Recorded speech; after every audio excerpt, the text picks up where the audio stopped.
We're now looking at a very damaged front. This Macdon is a 1915 build, so it didn't start probably till the 17 harvest.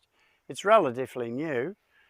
However, the bend in it in the centre is substantial. You can see this sitting on a square frame. You can see the extent of the bending. However, we will replace everything that's bent with new material. Where we have to, we'll sleeve the round tubing. Where we have to join the cutter bar, we'll put some reinforcing in underneath the top ledge, so that when it comes out of the workshop, it'll go back to original specs and it'll operate as it has always. So don't think that they're right, they have to be written off. This looks bad enough to be written off by some people. However, we can fix this and we're used to doing it.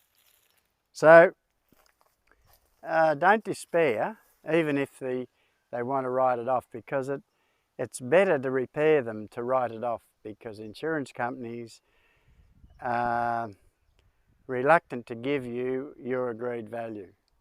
So get it assessed, call me, talk to me about it, and then I'll tell you if it's irreparable.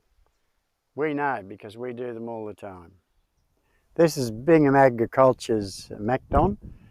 The previous photographs are when it came in here after the accident, and now after it's been through the workshop, here's the finished product.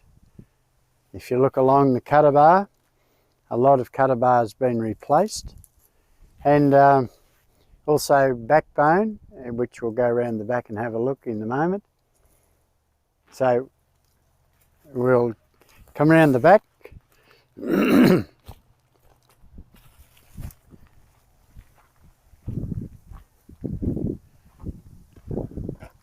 It was bent rather badly here. This has all been taken out and new material put back in. The decals have been put back on, and now it's ready to go back to the owner. So this is from start to finish, from when it come in to when it goes back, go back to the paddock working.